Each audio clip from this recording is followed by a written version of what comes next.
Hello and welcome to the Virtuous Life. I'm your host, Pat Odie Murray. And today we have with us, I just think, an amazing guest. I'm so excited to talk to him after I read his book. He is Father Thomas Morrow, and he is a priest for the Archdiocese of Washington, D.C., a doctorate in sacred theology and moral theology from the Pope John Paul II Institute for Studies on Marriage and Family. He has written many books like Christian Dating in a Godless World, Overcoming Sinful Anger, Overcoming Sinful Thoughts. I mean, there are so many here. So I want to point you to his website because you can find out everything there. It is CF Alive. So C as in Catholic, F as in faith, alive.com. And the book we're going to be talking about is entitled Achieving Chastity in an Unchaste World. Welcome, Father Morrow. How are you doing today? Thanks very much. I'm doing fine.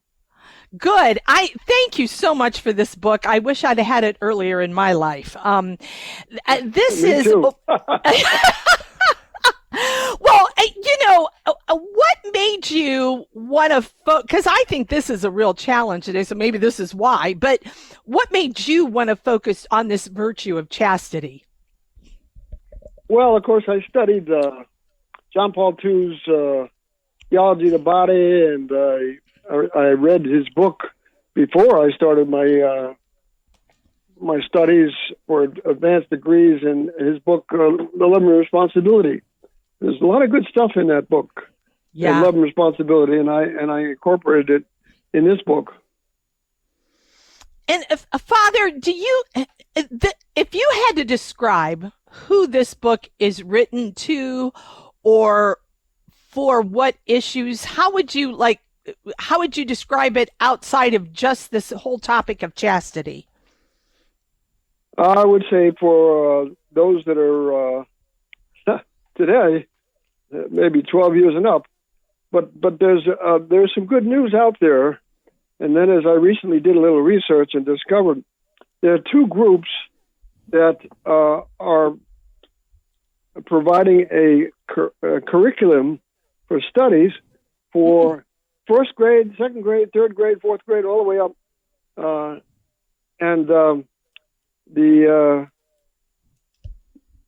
The book is about the theology of the body.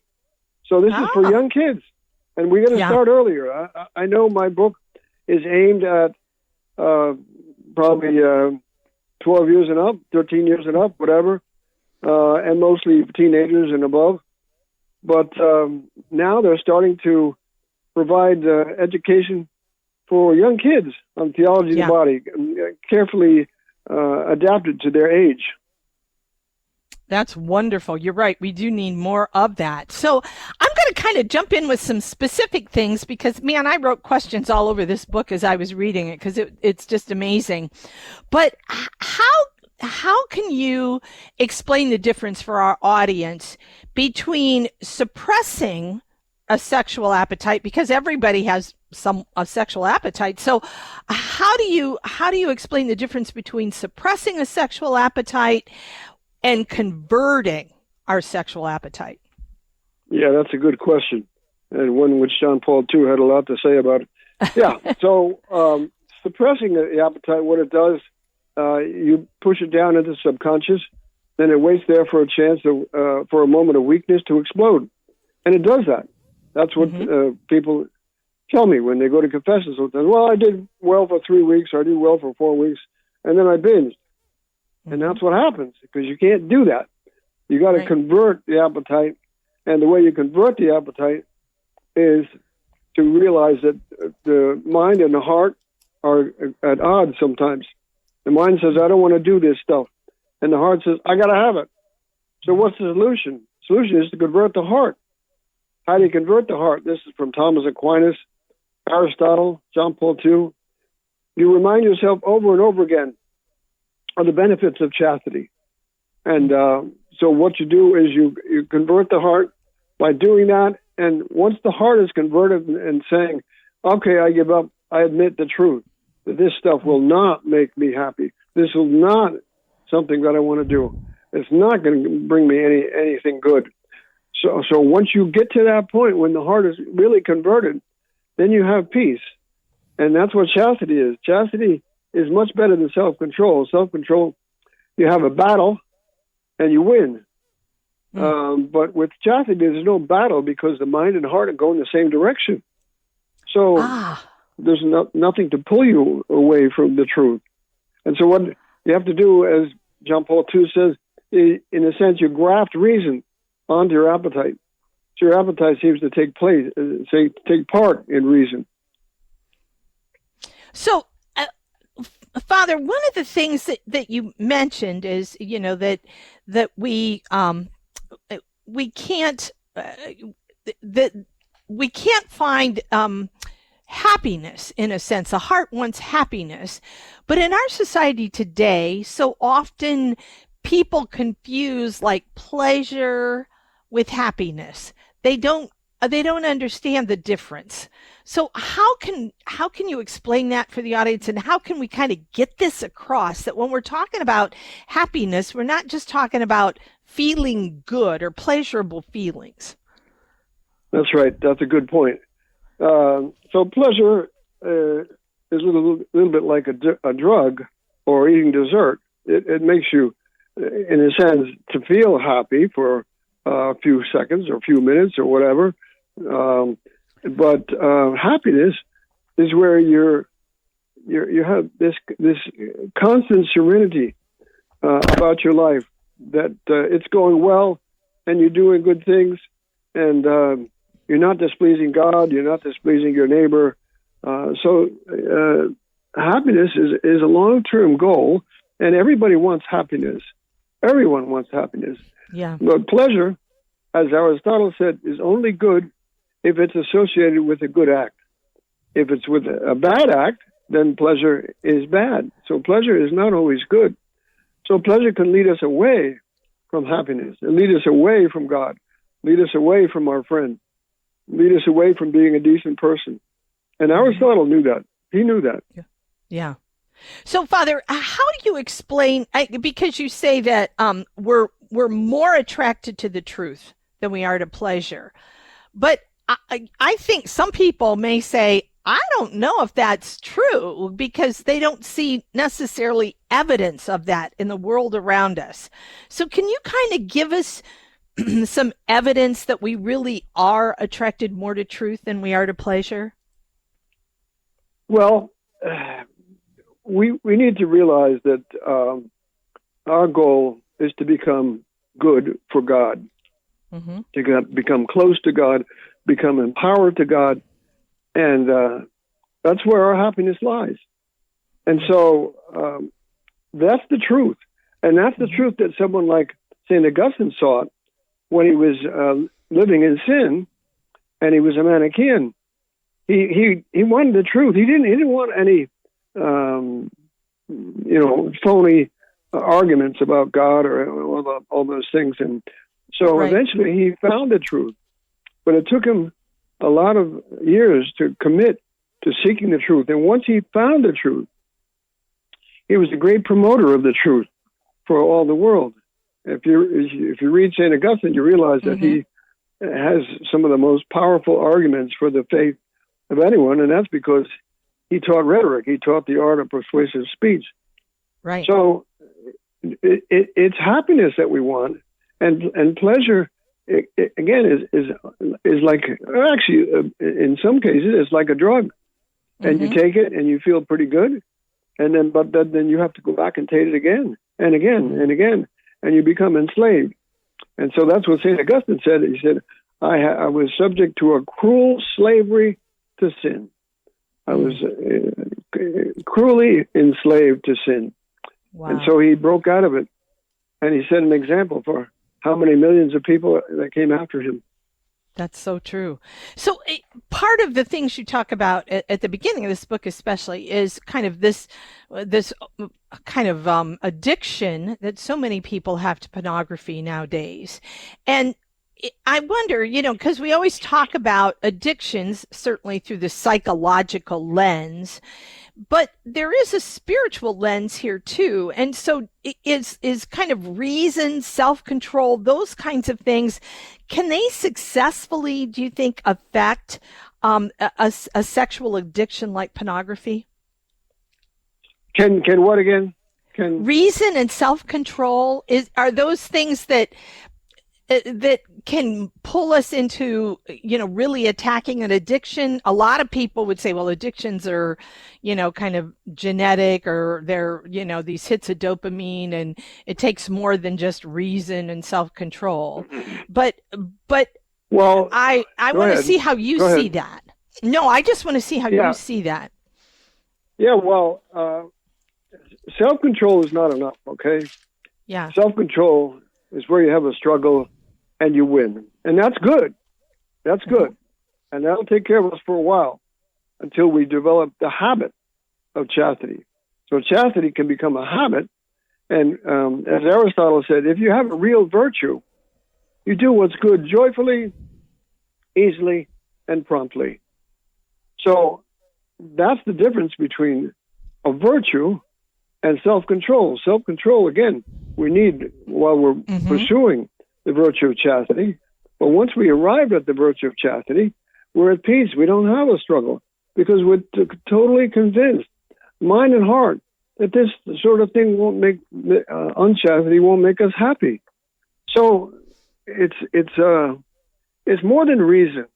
It's converting some of the inner feelings that we have and saying, reminding ourselves over and over and over again, this is simply not enough.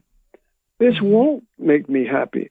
This brings a little bit of pleasure for a while, and pleasure is good, only if it's associated with something that's good, as Aristotle said. So we need to realize that this is Aristotle actually said, you have to treat your appetite politically. And I told some seventh graders that Aristotle said that you have to treat it politically, and one of the kids raised his hand and says, does that mean you have to lie to it? And I said, no, that's not what it means. That's a sad commentary, isn't it? You have to convince it. You have to convince your appetite that this is the way that's going to make you happy. And the bottom line is, we want to be happy. Everybody wants to be happy. We do. Nobody goes through life and gets up in the morning and says, I wonder how I can make myself unhappy today. Nobody does that in their right mind. Right. Yeah. And I never heard this about St. Catherine of Siena. I love St. Catherine of Siena, but you bring her up in the book, how she just, anytime that when she was confronted with, impure thoughts or images, she would just images from the devil. Yeah. Images. That she would just people repeat the name. That was from the devil. Yeah. And I thought that was just amazing that she just repeated the name of Jesus 3 times. That's right. I think so often. Yes, go ahead. The devil hates that name. So the devil's going to leave if we keep saying that name. And that's what I tell young people that are trying to struggle with a temptation. Just keep saying Jesus, Jesus, Jesus in your heart. I think it's something colorful. And that'll give you a lot of strength to get away from those impure thoughts. And by the way, young people should realize that there's not only sexual fantasies, but there's also religious fantasies. And I have religious fantasies. Now, what's a religious fantasy? Religious fantasy is where I think of God coming to me in the shape of a beautiful woman and embracing me warmly and chastely, and whispering in my ear, we're going to be married forever. Because we are going to be married to God forever. And God is more beautiful than any we could ever dream of or imagine. So all this is awaiting us. And this is a way to get away from the sexual fantasies, which draw us away from God. Whereas this religious fantasy draws us toward God and make us want to pray more. Wow, I never thought of it that way. That's amazing. So you talk about kind of these six goods that people or values that people should remind themselves of when they're dealing with kind of these unchaste It's thoughts or not only when unchaste they're things. feeling it; it's before they feel it, long before Yeah, they feel it. This is and a I love long-term this. job, so you don't wait until you're tempted. Yeah, I love this. When you put this out there, that's why when you started the show talking about a curriculum K through 12, I do think so often because people are uncomfortable with the topic of sex and not quite sure what to do with it, and the world tells them so many other things, that they do wait until it's almost like kids are already dabbling in this and they're not grounded. So, and one of the things that I always told my class when I taught about chastity, I talked about sex as being holy, and they thought that was the most bizarre concept in the world. These are college students. Yeah, because we've dragged it through the mud. That's why Yeah. the culture has dragged it through the mud. So, how do you approach that, Father, with people in the sense that, that to get them to understand that this sacredness, this holiness of sex versus this kind of casual recreational attitude that the culture tries to give us? Yeah, because the sex is where we all originated. If it hadn't been for sex, we wouldn't be here. So that's a beautiful act which imitates the divine act. I think John Paul said that. Oh no, it was Paul VI said that. That it imitates the divine action of creation. So sex is an imitation of God, and that's very holy. And I can list to you, if you want, the other things that I give to people as a list. Yes, please. When people come to confession and say they're struggling with this, I tell them about the fact that you have to convert the heart. And I tell them how to convert the heart by reminding yourself all the benefits of being chaste. And so this is on the list that I give them. Sex is holy, not a plaything. It should never be trivialized. Created in the image and likeness of God, I can live by reason, not just by urges, as do the animals. Persons are to be loved, not merely used as objects of enjoyment. Unchaste activity destroys my most precious friendship, that with God, the source of all happiness. Unchaste activity brings pleasure, but not happiness. And I suppose another one would be, and this is not on the list I give people, but if you have unchaste activity, you may produce a little baby. So, Father, these, and you make mention that these are things that we need to talk about before the urges hit our kids and even as adults. What have you found is the best way to kind of start to introduce some of these concepts so that it's not like a foreign topic to students when they start to have sexual urges and things like that? Well, we need to tell people, first of all, that the sexual urge is something good. It's something God put in us for a purpose. And the purpose is to encourage us to keep the human race going. Right. And it's also a way of manifesting an intimate love. So we need to teach people what the church teaches about this and about how good it is. The theology of the body is a wonderful tool that John Paul II and John Paul II put out there. And so we all have these urges, but we have urges to eat too. And if we give rein to the urge to eat too much, we get fat. And most people don't want to do that. So it's the same thing with sex. If we give into the urge too much, we become users of other people, users of women in the case of men, or users of men in the case of women. And we become addicted to the pleasure that's there, and we we draw away from God, who has told us, no, this activity is for marriage, and that's where it belongs, and a real marriage between a man and a woman. So that's what God has designed. And so, Father, the secret in life is that when we start doing things God's way, we find happiness. What do you know? Yeah.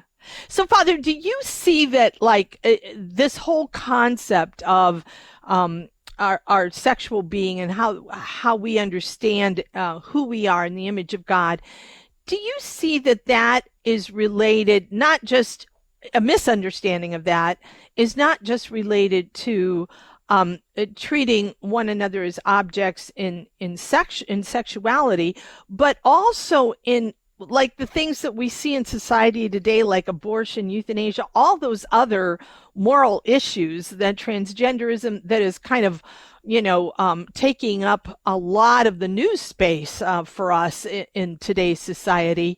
Do you see that as also part of the objectification of people? Oh, yeah, absolutely.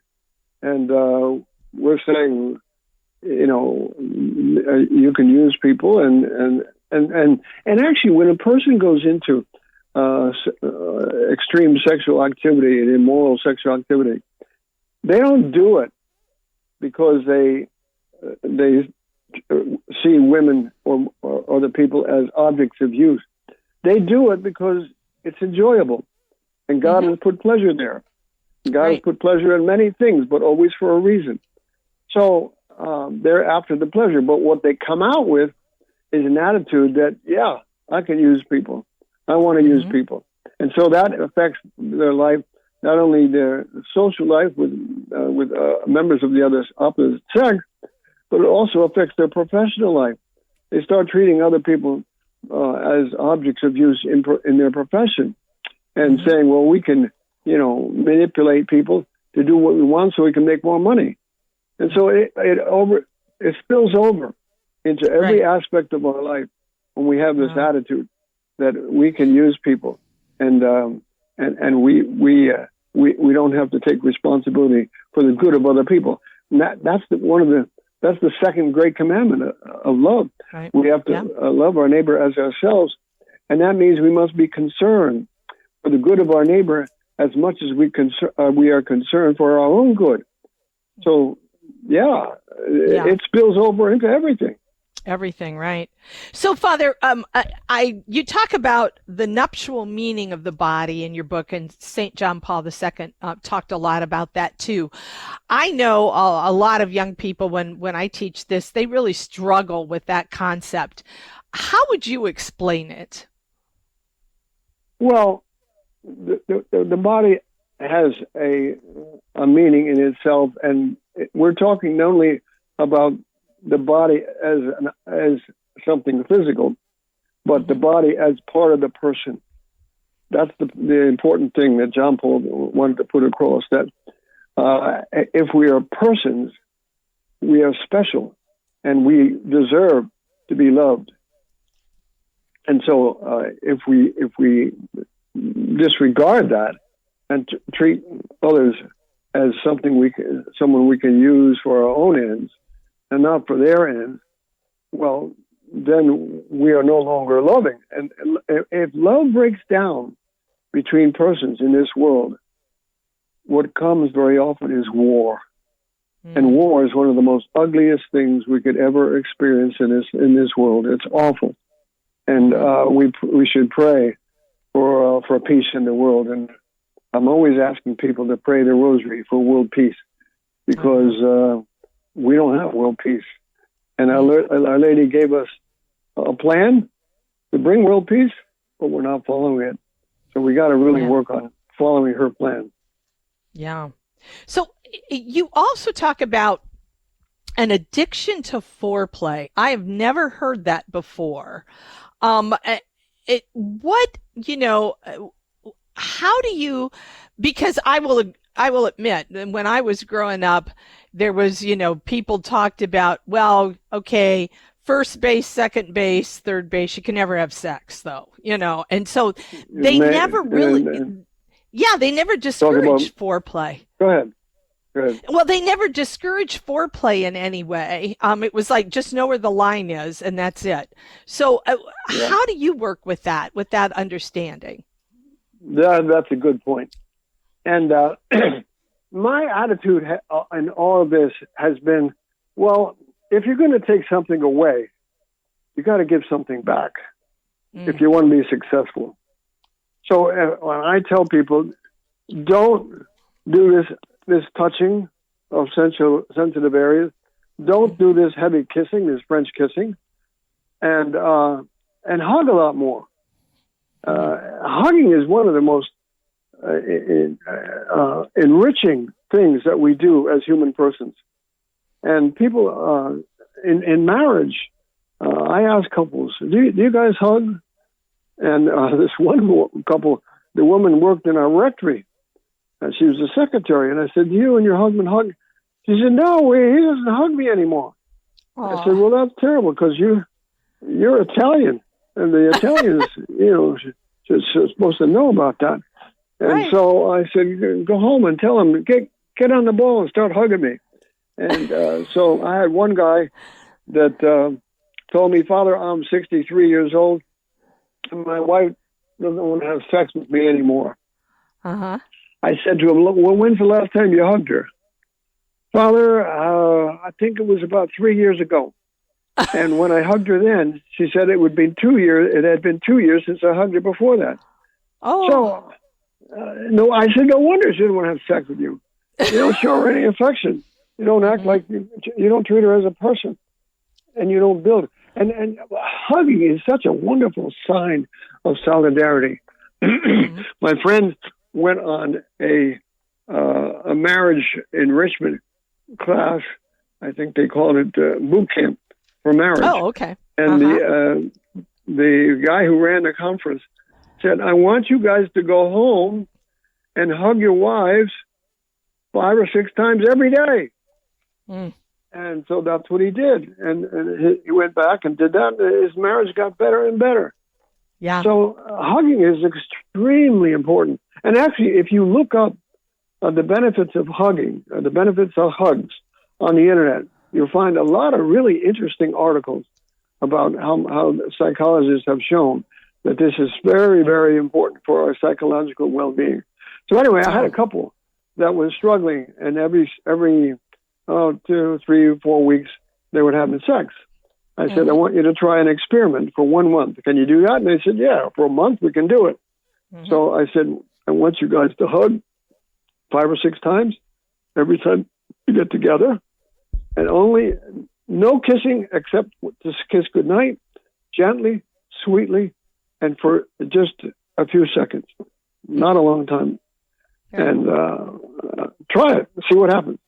Mm-hmm. So I talked to him about 2 months later, and I said, how you doing? He said, Father, we're not having sex anymore. We like this hugathon. So hugging is extremely important. So, yeah. I tell wives, I work with some very devout wives, most of them daily communicants. And I told them, I said, if I were married, I would want to have several hugs with my wife every day. And they said, Father, no, we can't do that. I said, why not? Because when our husband hugs us and we respond, they think it's time to have sex, and we're not ready to have sex. I said, that's a shame. That's a shame because what has happened is hugging has been co-opted into a prelude for sex, which it is not. In many cases, Father, it's a substitute for sex. I'm going to have to stop you right there because we are already at break. And I just want to let our audience know that today our guest is Father Thomas Morrow. And we're talking about his book, Achieving Chastity in an Unchaste World. So come back on the other side of the break. You're listening to The Virtuous Life. I'm your host, Pat Odie Murray.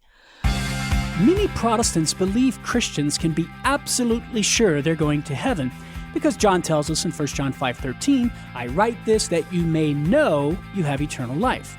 But is this true? The answer is no, and here are some reasons why. First, John writes in the next verse, and this is the confidence which we have in him. For John, the knowledge we have of our salvation is not a certainty without doubt. but a confident assurance. And that's the Catholic belief. Second, we know this is what John means because in verse 15, he draws a parallel between our knowledge of salvation and our knowledge that God grants our requests. Do we have absolute certitude that God will grant our requests? No, but we are confident he will answer. So, Catholics need not worry. John is not teaching Protestant doctrine here. I'm Carlo Broussard with the ready reason for Catholic Answers, Catholic.com. Experience the incredible story of a woman who Time magazine named the most influential Catholic woman in the United States. Rita Rizzo, the future Mother Angelica, grew up in a working-class neighborhood in Canton, Ohio during the Great Depression. Rita's father abandoned the family before she was 5 years old. Her early years of trial were compounded by a debilitating illness until she was healed by Jesus through a woman named Rhoda Wise. That healing set her life on a course that would ultimately change the world. Learn the amazing story of Rita Rizzo at the Mother Angelica Museum in her hometown of Canton, Ohio.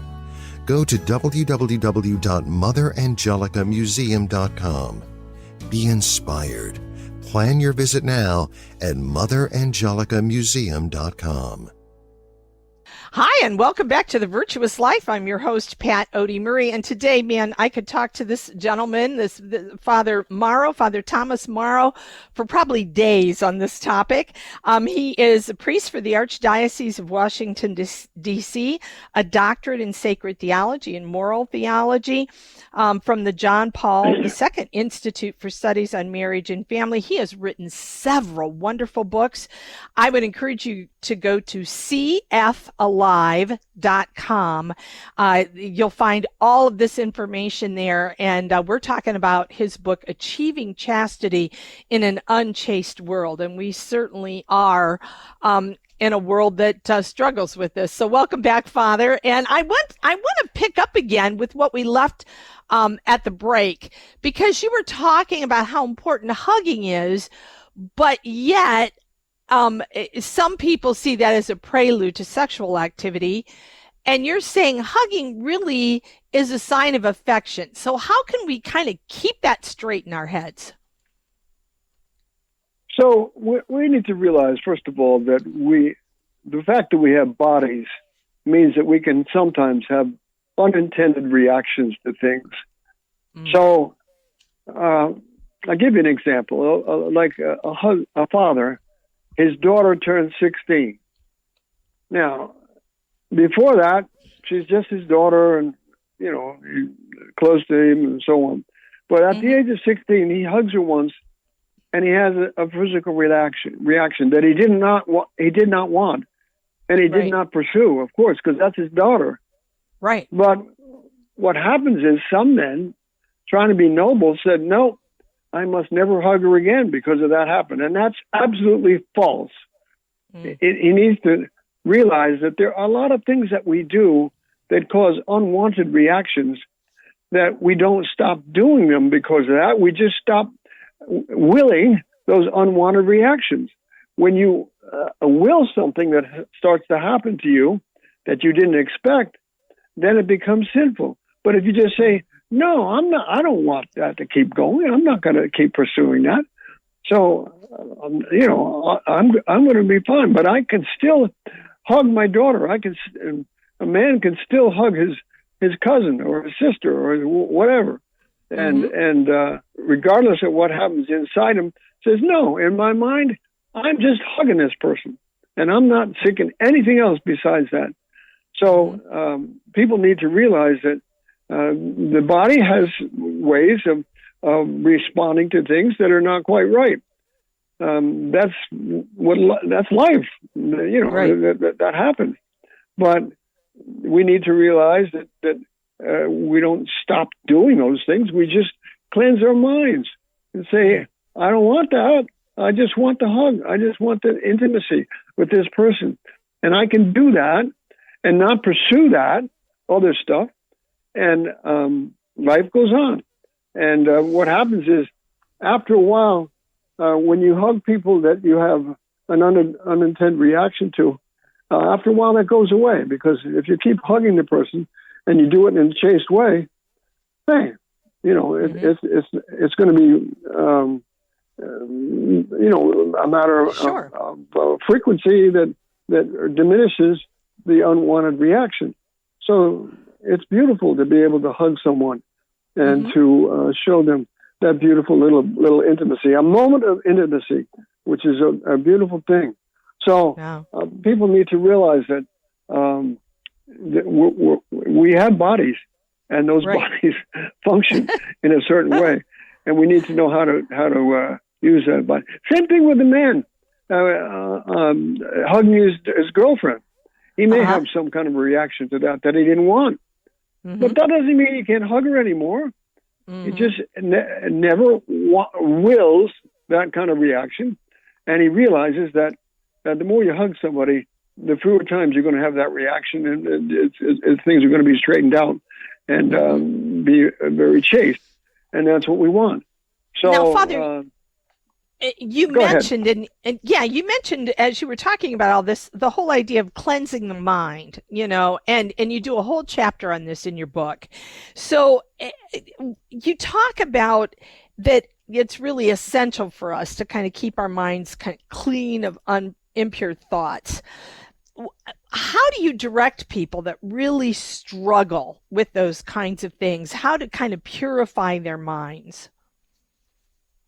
Well, you one guy I worked with, he was serving as a chaplain in a college, and the girls all wanted to hug him, and I said, that's fine, but don't go off and think you have to do something about it. You just rejoice in it, and you be there, as someone that these people respect, and they want to feel a little bit close to you for a moment or two. That's fine, but don't continue it. Don't keep it going. So and realize what it is. It's something that is beautiful in itself, and it has some repercussions that you maybe are not willing to pursue. You should not be willing to pursue. So, but don't go on and on. Don't hug somebody for 30 seconds or whatever. And by the way, I got to tell you something about hugging for married couples. They actually did a study in the University of North Carolina that shows that when a married couple hugs each other for 20 seconds or more, it produces oxytocin in the woman. It reduces her cortisol level. It reduces her blood pressure. And it does something similar in the men. So one of our married men told me, Father, when I get 15 seconds into that hug, when I come home, I start to feel the tension of the day just draining out of me. And I feel so good with that 20-second hug. So I do encourage couples to do that 20-second hug at least every day. Now, I had preached about this once, and one guy saw me a week later and said, Father, my wife does not like that 20-minute hug. I said, 20 minutes? I said, 20 seconds. Your wife probably aged a couple of years with that one hug. That's pretty funny. Yeah, 20 minutes is a long hug. Yeah, that's really a long. one. So, Father, another thing you mentioned in this book that I had never heard the term, but the more I read and thought about it, I thought, yep, there is something here. You talk about the phrase having a love addiction. I mean, we always think of sexual addictions, but explain love addiction to our audience. Yeah, so here's the deal. So there are 4 different meanings of love, okay? The first one is divine love, giving of self for the good of the beloved without condition. That's the love that we have to be saved. Then there's friendship, and there's affection, and then the last one is in Greek, eros. And Freud thought eros was about sex. It's not about sex. Plato said that eros is a desire for the good, the good, the beautiful, and the truth of another person. That's what eros is. So that's an important kind of love. And that, I think, is probably the love that inspires people, and inspires men especially, to cross over the threshold and pursue marriage with their sweetheart. So that's that desire for good, the beautiful, and the true in another person. Now, that is more noble than the desire for sex, but it still can be selfish. And so what happens is, in Hollywood couples or Hollywood people, men or women, they say, well, my first 4 marriages, that was not true love. But this time is true love. This one's going to last. And what they're talking about is the eros, the desire for the good, the beautiful, and the true in the other person. And what they don't realize is that kind of love doesn't last forever. And you have to cultivate it with the other kind of love, the self-giving love. So they say, oh, this is the real one. And then, of course, a year or two later, no, that wasn't the real one. Maybe the next one will be the real one. And so sometimes they just give up on marriage.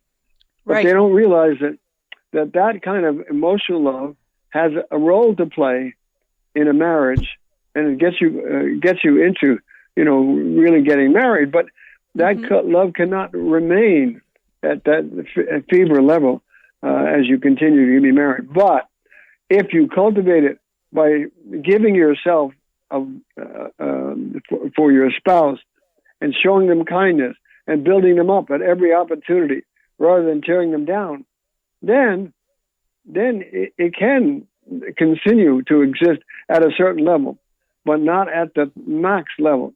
So here's love addiction that I felt it when I was in college. I met a girl who was very sweet, very lovely disposition, beautiful girl, and we dated for a while, and then I kept praying hard, Lord, if this is going to be good, please make it happen. But if you don't want it to happen, please end it, and please end it soon if you'd be so kind. So he answered that prayer, and she ended it, and she found somebody else. But she was more of a worldly person than I was. I was more into God and prayer. I was praying the rosary every day in college, and that got me through college and through high school without getting in a lot of trouble. And I'm so grateful for that I pray all the mysteries every day now. But anyway, so after we broke up, I said, no, she was so wonderful. I got to get her back. And that was, I say, in the afternoon. And then in the morning, and of course I couldn't have gotten her back anyway because she has somebody else. Sure. But in the morning I'd say, no, stupid, you're lucky. You're lucky that she broke up with you, because that wouldn't have worked very well at all. And then in the afternoon, no, she was so special. I got to get her back. That's love addiction, where there's no reason, totally contrary to reason, that you're involved with this person. And then the next morning, no, stupid, you're lucky. you were blessed that she got rid of you. And so after a while, it's a little bit like, converting the sexual appetite. This is converting the love appetite. After a while, I said, yeah, I have to admit, it wouldn't have worked. But at least it was nice to spend some time with her, and I got over it. But Bob, that's the way we have to work. Go ahead. I was going to say, is this, because I was thinking about this as I read this chapter, is this the same? Would this be considered part of love addiction for people that cannot be without a relationship? Like if one relationship breaks up, they're out the next night looking for somebody again. Would that be part of love addiction, or is that something else totally? Yeah. No, that fulfillment of the desire for the good, the beautiful, and the true in another person is something that can be on the top of our list of priorities, and we can have an unreasonable attraction to that, because it is pleasant. I mean, we know that's pleasant. Eros is pleasant. It gives us pleasure, big time pleasure. In fact, some of the strongest feelings we can have can be in that kind of love. But it's not enough. It's not enough. Yeah. And C.S. Lewis, in his wonderful book, The Four Loves, said that this kind of eros masquerades as a god. And if we make it a god in our lives, it'll become a demon and drag us down. So this eros, this beautiful love of the good, the beautiful, and the true in another person, that's not enough. Yeah. It's not enough. But it feels like it feels like it's a god. It's Right, not a god. right. There are a lot of things in life like that. They seem like they're a god, but they're not, and they'll drag us down. One of the things, Father, that you bring up in this chapter on love addiction, I'm just going to read this sentence and then ask you the question. Couples who had dated for more than 2 years scored consistently high on marital satisfaction, while couples who had dated for shorter periods scored in a wide range from very high to very low. So my question is, a lot of people say, and I wouldn't say a lot, but I've heard some people say that one of the reasons they want to get married a lot sooner is because they do have this strong sexual attraction to this individual, and they want to be married because that it's kind of an easier thing then for them as far as chastity is concerned. They don't want to be unchaste, but their attraction to this person is so strong, and to wait 2 years, it seems like, insurmountable to them. So how do you, what do you do with that? You want the time, so you really get to know the person, understand the person deeply, much more than just a sexual attraction. But if you have a really strong sexual attraction to this person, how do you remain chaste during this dating period of 2 years? Yeah. In other words, it's not like holding your breath until you get married. Yeah. Yeah. Exactly. So what we have to realize is that chastity is a long-term virtue.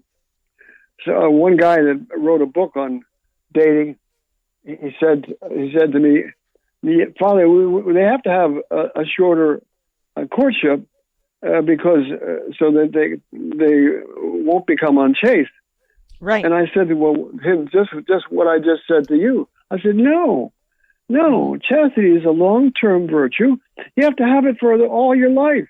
In marriage, you have to be chaste in the sense that you participate in the marriage act in a way that's ordered to God's plan.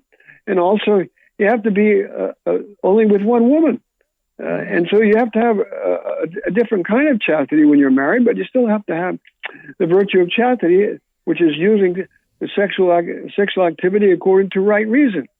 So, no, that's not a reason to have a shorter courtship. Mm-hmm. And I asked him, I said, if you could find a survey like this one that was done at Kansas State that shows that people under that married in a year and 2 months or whatever are just as happy as those who waited for 2 years, I'll be happy to put it in my book, but I haven't been able to find any research like that.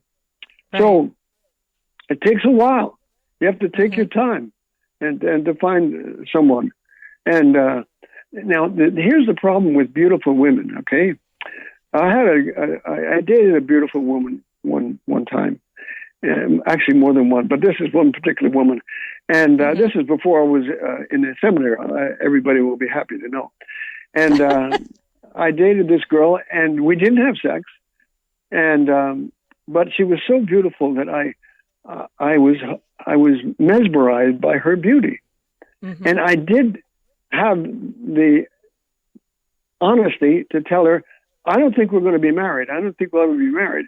But I didn't want to break up with her because I was so mesmerized by her beauty. So beautiful women need to understand that they need to be very careful about how they're treated and be very rational about what things they have in common. The guy who wrote the book, John Van Up, wrote the book, How to Avoid Falling in Love with a Jerk. He said that you have to be extremely rational and realize that you have to have some benefits in common, some values in common. If you don't have values in common, the relationship is not going to work. You're not going to be able to stay married. Right. So that's so important.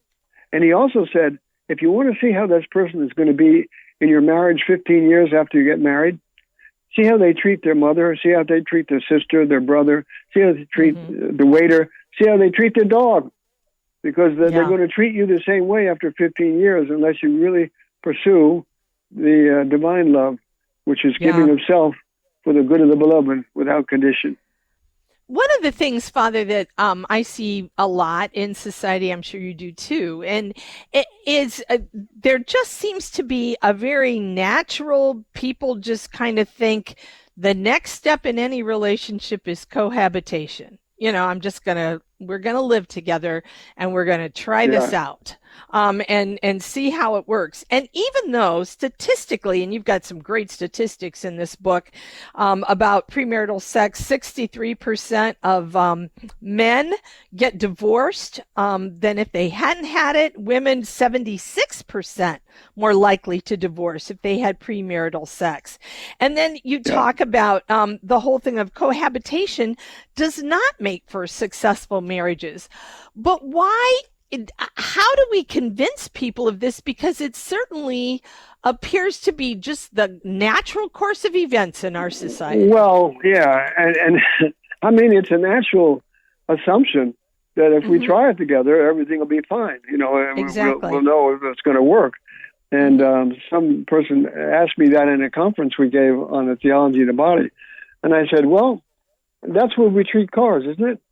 If you try the car, you see if it's good, and you use the car until you're finished with it, and then you get rid of it. You get another car, right. And we can't treat people like that. People are different, and if we show the respect and the honesty of doing things God's way, we are more likely to stay married. So, yeah, I mean, it would seem, without studying the statistics, that if you try it for a while and you live together, that you have a better chance of remaining together. But that's not what it shows. It shows that it's more likely that you're going to be divorced if you live together before marriage. Yeah. So people need to be strong about that. And do you think it's because they don't have a sense of what real commitment is? Is that a part of it? Yeah, living together, you don't really commit to anything. But when you have a real sense of commitment, you understand the importance of marriage and you understand the importance of those vows. And there's more to that too, in the sense that when you live together, you are living publicly in a life of sin. And you are giving a scandal to everyone you know. Yeah. And by the way that you're living. And how many people are going to be influenced by that? And we are responsible for the bad image that we give for other people, the bad influence we have other people by just living the way we live. We're responsible for that. So, and then I've had people tell me, well, we're not having sex.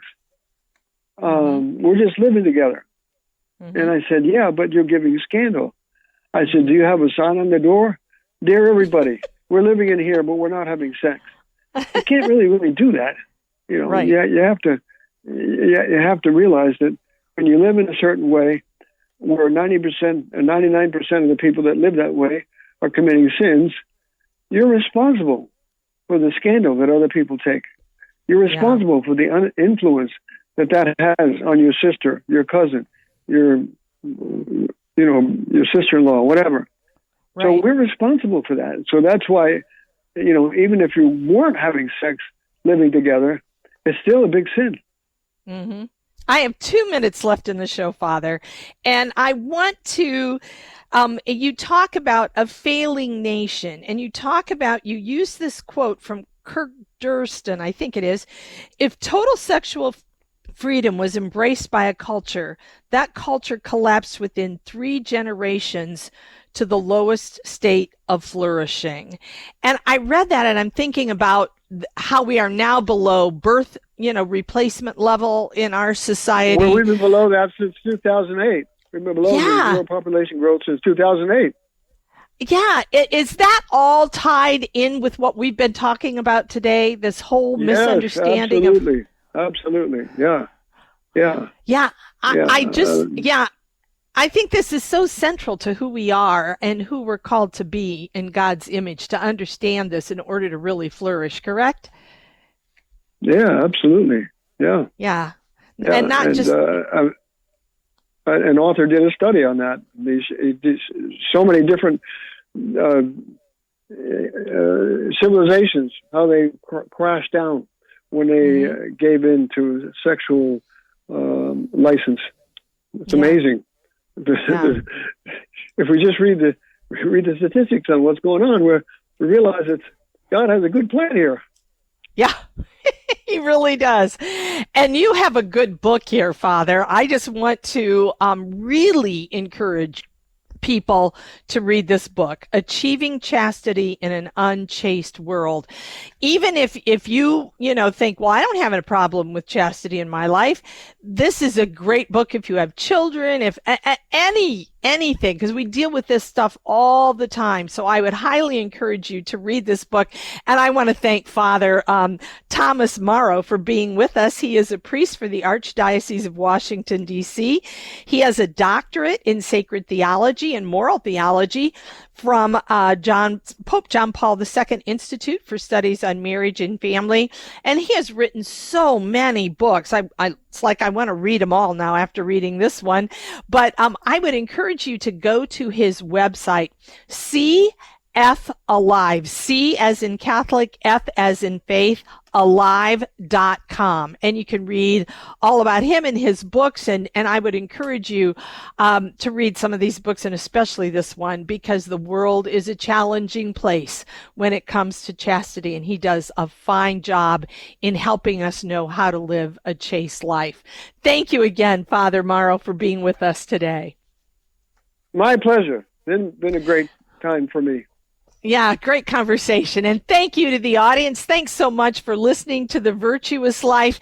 And have a real happy week ahead, a week where you really focus on human flourishing and not just on pleasure. Thanks again. I'm your host, Pat Odie Murray.